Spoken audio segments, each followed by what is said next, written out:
Cary Grant's wife opens up about the actor's real life. When we talk about celebrities and how they present themselves, both in private and public, no one has done it better than Cary Grant. This can be seen from a testimony given by one of his closest friends. No doubt, Grant will be honored and remembered as one of Hollywood's top and best actors, whose stunning and ageless looks will always remain in the memories of viewers, not only as an actor, but also as one of their favorites. Memoirs posted recently by Grant's fourth wife and daughter reveal more than we knew about him. The stories present another side of how he was a more complicated and different person than what we used to read or hear about online. As Cary Grant's wife opens up about the actor's real life, this article will extend its research and reach to present all the views and personal stories about one of the greatest actors ever seen in Hollywood. Cary Grant had English origins, but this was different anytime he appeared on the screen. I'm sure if you were a fan of Grant, you would agree with me that he was always very tanned. Though many bloggers and interviewers concluded that his appearance was the result of makeup, the truth was that he didn't wear any. This is from his wife, confirming that her husband had nothing to do with makeup and never wore any when going out. The appearance we used to see on the screen was purely a tan, which he had a history of maintaining very often. Besides this, a year-long tan helped him portray the face on screen in multiple shows. As an extension of his lifestyle, the tan helped Cary to maintain his weight, and from his daughter and wife's statement, he never weighed more than 180 pounds, which is only proof of how dedicated and committed he was to looking good and maintaining his public figure. On one occasion, when Cary Grant was with his fellow English actor Michael Caine on some streets in Los Angeles, having a normal conversation outside a cafe, a fan approached them. To Grant's surprise, the fan only recognized Caine, telling him how she had been in the city for 14 days, and he was the first celebrity she had ever seen. The fan turned to Cary and commented on how she never expected big Hollywood celebrities, and surprisingly, he only laughed. This, among other examples, showed that he was more than a celebrity, someone who was willing to make some adjustments to fit the situation. On another occasion, his wife recalls him being easy to like and have fun with because he was not only the face people liked on screen, but also added extra charm in any conversation. Though it is not widely known, some blogs and other online content linked Cary Grant with James Bond, noting he was offered a role in the film Dr. No before the main role went to Sean Connery. Seemingly, Cary didn't think the film role was fit for him, as he was in his late 50s by then. Ian Fleming, who happened to be the author who created the character, said that the whole idea and basis for the vintage and classic Bond character was inspired by none other than Cary Grant. This idea was later reflected in his personal story in films like Notorious North by Northwest and To Catch a Thief just to mention a few. His personal story became not only the key theme in this movie, but also a lead story that ensured all the inspiration driven by the actor was conveyed and presented to the viewers in a compelling way. Cary faced some problems at an early age, due in part to his background, and as a result, he found solace in one of the best halls in the arts. He was also one of the lucky few to be awarded a scholarship to a grammar school in Fairfield before getting expelled at the age of 13. After this event, he joined another comedy troupe that was affiliated with both the US and England, and from this, he landed his first role in a 1927 Broadway musical called Golden Dawn*. This not only paved the way for multiple other roles on screen and off, but also provided a background that built the Cary we know today. Some of these roles on stage and offstage have garnered acclaim by bloggers and film critics of the day. With this exposure, he extended his film career even further and ended up being signed with Paramount Pictures in late 1931. Weeks after joining the great Paramount Pictures, the executives of the group confronted him with a proposal about his name, Archie, as it wasn't great for the American industry.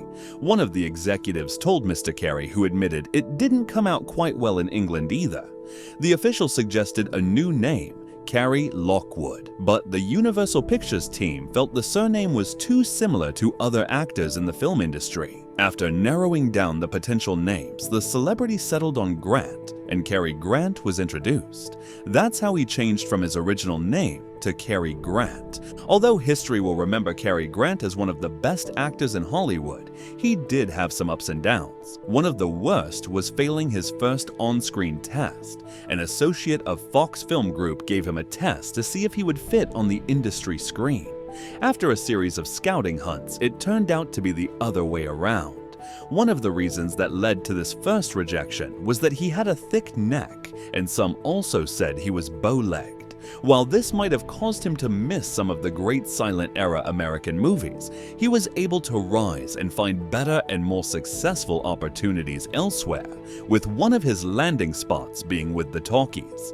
His first on-screen TV show was in 1932 in a comedy known as Asterisk, This Is the Night Asterisk, a show that goes down as one of his most successful on-screen roles. From this, he found his space in the film industry and established himself as a handsome, suave lead in shows such as Asterisk Hot, Saturday Asterisk, Asterisk Go to Hell Asterisk, and Asterisk Madam Butterfly Asterisk. He was also featured alongside the great Mae West in her show Asterisk She Done Him Wrong Asterisk, and many more.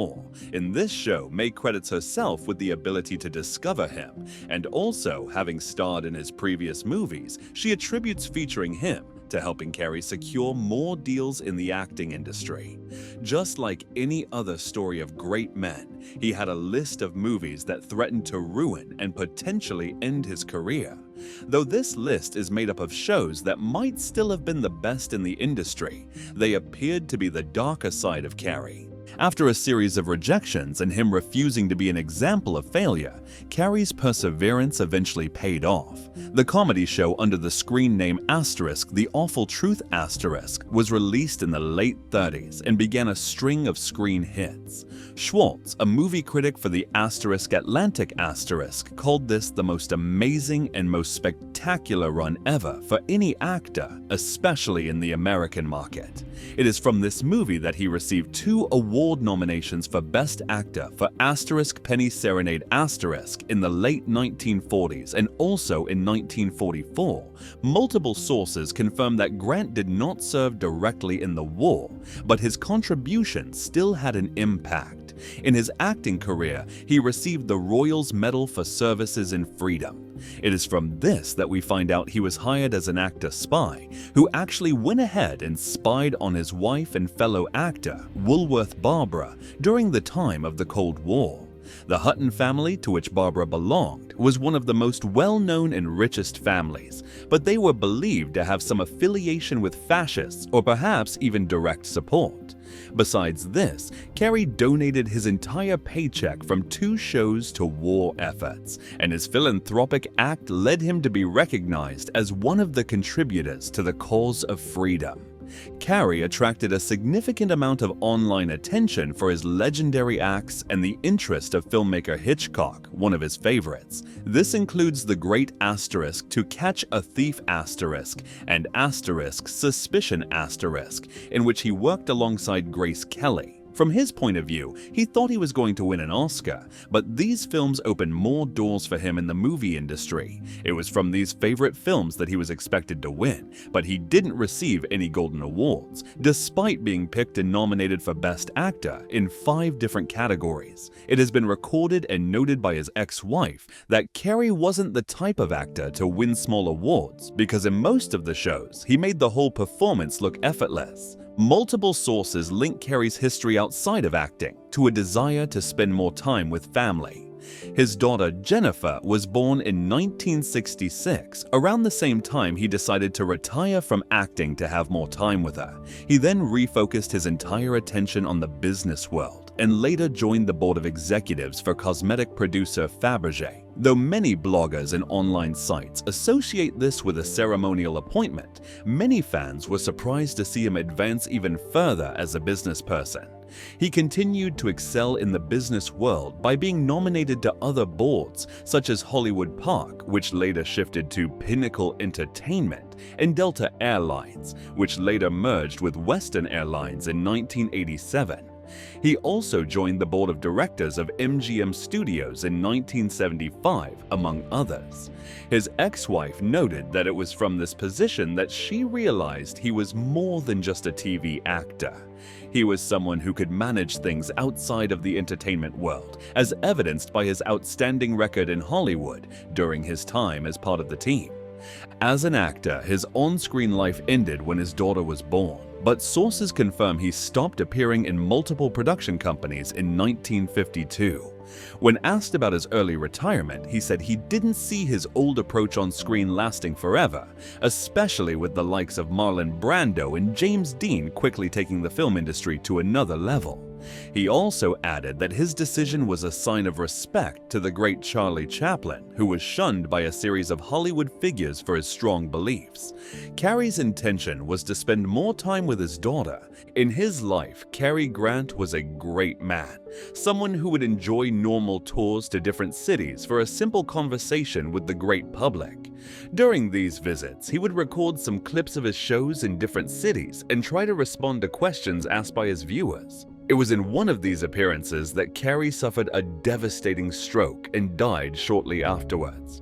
Being a strong believer in life, his ashes were scattered in the ocean as a memory of the sea breeze. From his acting and business career, he is remembered as a notable and highly decorated actor who left a fortune to his wife and daughter. At the time of his death, he was estimated to be worth somewhere between $70 to $90 million.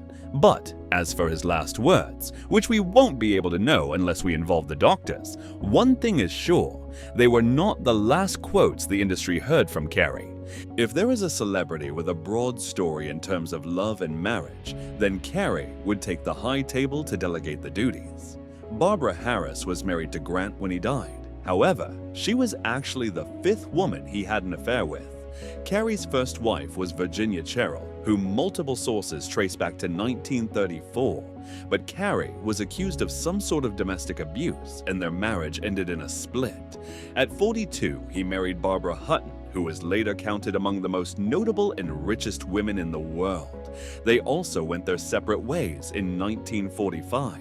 4 years later, Cary married fellow actor Betsy Drake, and this was the longest period Cary was in a relationship, but they later split due to alleged differences in personal interests. In 2011, Diane Cannon, his fourth wife, wrote and published a memoir called Dear Cary *, detailing a series of events that included some of their time together. In this memoir, Cannon confessed that although she enjoyed spending time together with Grant at the beginning of their relationship, she came to see a darker side of Cary. She holds that away from the pretty face we see on screen. Cary was a controlling and demanding character who forced her not once to give up her childhood dream of acting to fit into his life. After their legal split, Cannon's career advanced even further, which was a clear indication that Cary's controlling nature had affected her. This can be seen after their split, as Cannon was nominated for various awards. Despite a series of critiques in one of her books, Diane describes a shift in Cary's attitude, which she attributed to his upbringing. She quotes that Cary would start hinting negatively about her appearance and always seemed agitated on their big days. She adds that after the wedding day, she could see some changes in him, and the same was reflected in her because her wedding ring started to swell, and they had to find someone to blowtorch it off. She wishes she had known that all his other wives had similar stories. These are the stories that most of us read online or hear about him, that he was in one way or another affiliated with some inner demons. But Cannon wrote that he was a good person after he died. She fell in love with his final image, and all she could do was hope for a new life. In her stories and articles, Cannon summarizes everything in just 3 words: I felt so much affection for him. It is from a series of events that I happened to know him more, but for the viewers and fans, he was a great man.